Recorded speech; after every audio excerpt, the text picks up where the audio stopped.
तो हेलो बच्चों, आज के टॉपिक में हम पढ़ेंगे एनसीईआरटी क्लास 10th का विज्ञान का चैप्टर 1 हम लोग पढ़ रहे थे। और चैप्टर 1 में आज हम, जैसा कि आपको स्क्रीन में दिख रहा है, उपचयन और अपचयन, जिसको बोलते हैं इंग्लिश में oxidation, oxidation and reduction, oxidation and reduction को पढ़ने वाले हैं। और इससे इससे पूरे चैप्टर को मैं एक एक वीडियो में, ये इसका चौथा वीडियो शायद होने वाला है, और मैं इसको पार्ट वाइज आपको एक्सप्लेन कर रहा हूँ एक एक टॉपिक। तो ध्यान से सभी लोग समझेंगे। और सबसे पहले सभी बच्चों से रिक्वेस्ट है कि इस चैनल को सब्सक्राइब करें और वीडियो को लाइक करें। तो चलिए स्टार्ट करते हैं। उपचयन और अपचयन क्या होता है, ऑक्सीडेशन एंड रिडक्शन क्या होता है। क्रियाकलाप या एक्टिविटी 1.1। एनसीईआरटी हमेशा किसी भी चीज़ को किससे, एक्टिविटी के साथ एक्सप्लेन करती है। एक्टिविटी हमारा क्या है, एक्टिविटी को यहाँ पे हम समझेंगे। चाइना डिश में 1 ग्राम कॉपर सल्फेट का चूर्ण लेना है। एक चाइना डिश लेना और चाइना डिश में कॉपर का चूर्ण लेना, यानी कॉपर का पाउडर। ठीक है, कॉपर है, कॉपर का पाउडर लेना है और उसे गर्म करना है। आपने क्या देखा, जैसा कि यहाँ पे आपको फिगर में दिख रहा है, मैं इसको सर्कल कर रहा हूँ, फिगर की तरफ ध्यान देंगे। कॉपर सल्फेट का ये चाइना में हमने डिश लिया है, कॉपर चूर्ण युक्त चाइना डिश में इसको लिया, और फिर इसको हम बर्नर की सहायता से गर्म कर रहे हैं जाली पे रख के। ठीक है, ये सारे इंस्ट्रूमेंट आपको लैब में मिल जाएंगे। हुआ क्या यहाँ पे कि कॉपर चूर्ण की सतह पर कॉपर ऑक्साइड की काली परत चढ़ जाती है। जब हम इसको गर्म करते हैं तो इसकी सतह पर कॉपर ऑक्साइड की एक काली परत चढ़ जाती है। ये काला पदार्थ क्यों बना? यह कॉपर ऑक्साइड कॉपर में ऑक्सीजन के योग से बनता है। एक्चुअली में जब हमने इसको गर्म किया, और गर्म करने के लिए ऑक्सीजन ज़रूरी है, यानी अब कोई चीज़ गर्म या फिर कोई चीज़ जल तभी सकती है जब हम उसमें ऑक्सीजन प्रेजेंट होगा। तो कॉपर को जलाने पे क्या मिला, यहाँ पे कॉपर ऑक्साइड मिला। यानी यहाँ पे कॉपर का पाउडर था, कॉपर पाउडर को जलाया गया तो इस पे ब्लैक ब्लैक कलर की एक परत चढ़ी, और ये ब्लैक कलर की परत जो थी वो कॉपर ऑक्साइड की थी। इस पदार्थ CO को ऊपर हाइड्रोजन गैस प्रवाहित की जाए। अब ये जो आपका कॉपर ऑक्साइड मिला है यहाँ पर, ये जो कॉपर ऑक्साइड मिला है, इस कॉपर ऑक्साइड में अगर हम हाइड्रोजन गैस पास करा दें तो भूरे रंग की हो जाती है, यानी फिर से इसका कलर क्या हो जाता है, वो सेम उसी कलर की हो जाती है, यानी कॉपर ही मिल जाता है। क्योंकि इस स्थिति में विपरीत अपक्रिया संपन्न होती है और क्या होता है, कॉपर ही प्राप्त होता है।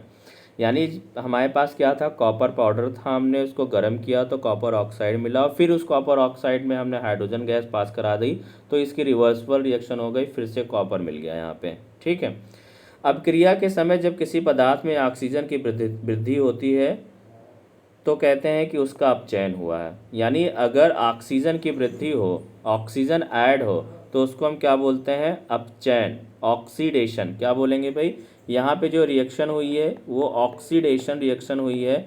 एक्चुअली में यहाँ पे कॉपर के साथ ऑक्सीजन ऐड हुआ है, तो यहाँ पे क्या हुआ है भाई, उपचयन हुआ है।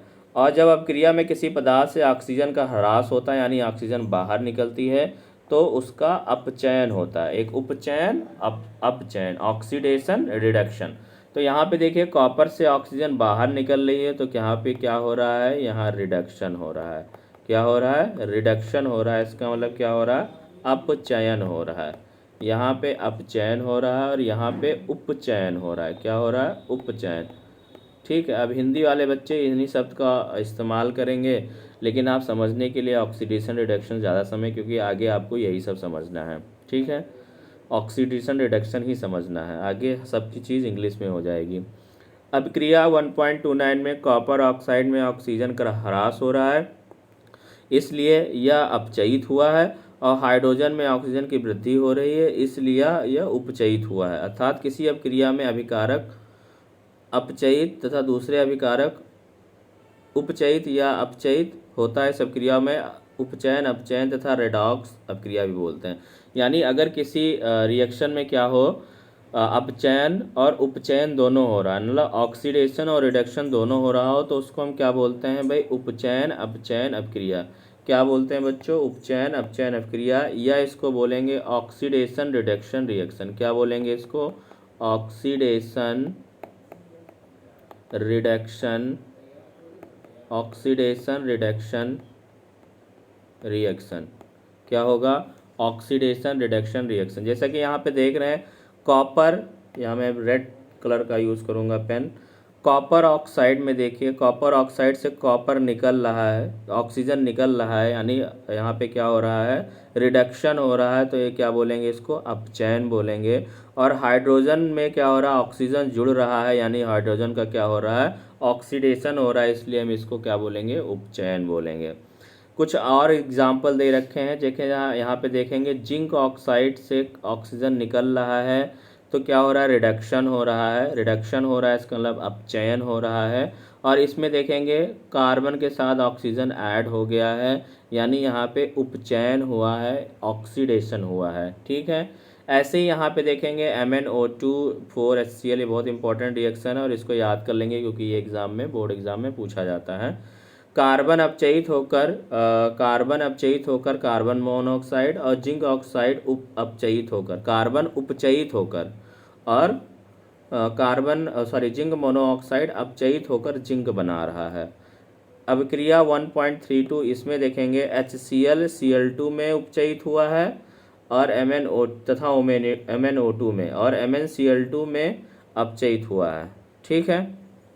यहाँ पे देख सकते हैं कि MnO2 से क्या हुआ? ऑक्सीजन निकला है, तो यहाँ पे इसका रिडक्शन हो रहा है, यहाँ पे रिडक्शन हुआ है। और ठीक है। और HCl Cl2 में, HCl किस में हुआ है भाई? Cl2 में हुआ है, यानी यहाँ पे हाइड्रोजन इससे निकला है। तो यहाँ पे क्या भाई हुआ है? हाइड्रोजन जब निकलेगा तो रिडक्शन होगा। उदाहरणों के आधार पर हम कह सकते हैं कि यदि किसी अभिक्रिया में पदार्थ का उपचयन तब होता है जब उसमें ऑक्सीजन की वृद्धि तथा हाइड्रोजन की ह्रास हो। दोनों ही केस है। यहाँ पे इस लाइन को ध्यान से समझेंगे कि अगर उसमें ऑक्सीजन की वृद्धि हो या फिर हाइड्रोजन का ह्रास हो, तो उन दोनों ही केस में क्या होगा? उन दोनों ही केस में उपचयन होगा। तो यहाँ पे देखेंगे MnO2 से ऑक्सीजन निकला है, तो यहाँ पे क्या हुआ भाई? MnO2 से ऑक्सीजन निकला है तो ऑक्सीजन हाँ, तो यहाँ पे रिडक्शन हो रहा है क्योंकि ऑक्सीजन निकल रहा है। और दूसरा यहाँ पे देखेंगे ह्रास हुआ है HCl में। हाइड्रोजन का अगर ह्रास हो रहा है तब भी क्या होगा? या हाइड्रोजन का ह्रास हो या ऑक्सीजन का वृद्धि हो, तो इन दोनों केस में क्या होगी? उपचयन अभिक्रिया होगी। ठीक है, उपचयन अभिक्रिया होगी, इसको हम क्या बोलेंगे? ऑक्सीडेशन, ऑक्सीडेशन रिएक्शन, इसको बोलेंगे ऑक्सीडेशन रिएक्शन। सिंपल सी बात है, इसको ध्यान से समझेंगे। ठीक है। तो आगे देखेंगे क्या आप जानते थे दैनिक जीवन में उपचयन अभिक्रियाओं के प्रभावों को हम देख सकते हैं। ठीक है, यानी ये ऐसी अभिक्रिया है जो आपको डेली लाइफ में दिखाई देती है। संक्षारण, संक्षारण क्या होता है? संक्षारण को बोलते हैं शायद रस्टिंग बोलते हैं इसको, रस्टिंग। रस्टिंग मतलब होता है कि कलर चेंज हो जाना। आपने अवश्य देखा होगा कि लोहे की बनी हुई वस्तुएं चमकीली होती हैं, लेकिन कुछ समय पश्चात उन पर लालिमा युक्त भूरे रंग की परत चढ़ जाती है। प्रायः इस अभिक्रिया को लोहे पर जंग लगना कहते हैं। क्या बोलते हैं इसको? लोहे पर जंग लगना बोलते हैं। कुछ अन्य धातुओं में भी परिवर्तन होता है। क्या आपने चांदी तथा तांबे की चढ़ने वाली परत पर रंग पर ध्यान दिया है? जब कोई धातु अपने आसपास आर्द्रता के साथ संपर्क में आती है तो उसका क्या हो जाता है? संक्षारण हो जाता है, रस्टिंग हो जाता है। चांदी के ऊपर काली परत और तांबे के ऊपर हरी परत का चढ़ना। तो देखिए, इसको बोलते हैं रस्टिंग ऑफ मेटल्स। एक्चुअली में क्या होता है कि कुछ ऐसे मेटल्स होते हैं, ऐसी धातुएं होती हैं जो नमी में आने पर, जब नमी में आती हैं तो क्या होता है? नमी से वो ऑक्सीजन के साथ रिएक्शन करके ऑक्साइड बना लेती हैं, यानी कि मेटल ऑक्साइड बना लेती है। अगर आयरन है तो आयरन ऑक्साइड, ठीक है, कॉपर है तो कॉपर ऑक्साइड और अगर सिल्वर है तो सिल्वर ऑक्साइड। तो जैसे कि अगर आयरन पे देखा जाए तो आयरन जब ऑक्सीजन के साथ रिएक्शन करके आयरन ऑक्साइड बनाता है तो उसी को हम क्या बोलते हैं? जंग लगना। ठीक है। और तांबे के ऊपर जब ये ऑक्साइड बनता है तो ये क्या हो जाता है भाई? उस पर हरी कलर की एक परत चढ़ जाती है, हरा हरा दिखाई देता है। जैसे स्टैच्यू ऑफ लिबर्टी आप देख सकते हैं, हरा इसलिए दिखाई देता है क्योंकि स्टैच्यू ऑफ लिबर्टी किसकी बनी हुई है, कॉपर की बनी हुई है। और एक्चुअली में एटमॉस्फेयर में मॉइस्चर होने की वजह से वहाँ पे ऑक्सीडेशन रिएक्शन हो रही है, यानी कि कॉपर पे ऑक्साइड चढ़ गया, कॉपर ऑक्साइड के लेयर की वजह से वो हरा दिखाई देता है। ऐसे ही अगर हम चांदी देखेंगे तो चांदी भी क्या होती है, चांदी की ज्वेलरियाँ बनती हैं। तो ये ज्वेलरी कुछ दिन बाद धीरे धीरे ये काली पड़ने लगती है। क्यों? क्योंकि चांदी एक मेटल है और चांदी एटमॉस्फेयर में प्रेजेंट ऑक्सीजन और नमी के साथ रिएक्शन करके क्या बना लेती है, सिल्वर ऑक्साइड बना लेती है। और ये सिल्वर ऑक्साइड का जो कलर होता है वो काला होता है, काले रंग का होता है। इसलिए अगर चांदी बहुत पुरानी है तो धीरे धीरे वो क्या पड़ जाती है, काली पड़ जाती है, और फिर उसकी हम सफाई भी करवाते हैं। तो इस पूरी प्रक्रिया को हम बोलते हैं रस्टिंग ऑफ मेटल, जिसको हिंदी में कहा जाता है संक्षारण।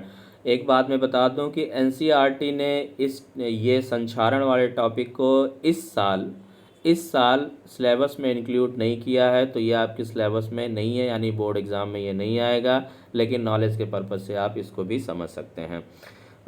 फिर आगे यहाँ पे समझाएगा संक्षारण के कारण कार को ढांचे, पुल, लोहे की रेलिंग, जहाज तथा धातुएं विशेषकर लोहे से बनी वस्तुओं की बहुत क्षति होती है। यानी कि जो पुल बनाए जाते हैं, डैम बनाए जाते हैं, जहाज बनाई जाती हैं, रेलिंग्स बनाई जाती हैं, तो ये एटमॉस्फेयर में प्रेजेंट होने चाहे लोहे का ह्रास हो जाता है और लोहा डैमेज होकर टूट जाता है। लोहे का संक्षारण एक गंभीर समस्या है, यानी rusting of iron is a very important and very serious problem for government के लिए बहुत सीरियस प्रॉब्लम है, क्योंकि मैक्सिमम सारी चीज़ें किसकी बनी होती हैं, आयरन की बनी होती हैं। तो क्षतिग्रस्त लोहे को बदलने में हर वर्ष अधिक पैसा खर्चा होता है। तो गवर्नमेंट इस पे पैसा खर्च करती है क्योंकि बार बार इसको चेंज करती है। अध्याय 3 में आपको संरक्षण के बारे में अधिक जानकारी प्राप्त होगी, ठीक है। बाकी संक्षारण जो है चैप्टर 3 में हम लोग अच्छे से पढ़ेंगे। तो साथियों यहाँ पे मैंने आपको चैप्टर 1 को डीप एकदम अच्छे से एक्सप्लेन करके आपको समझा दिया गया है, और आई थिंक आपको समझ में भी आया होगा।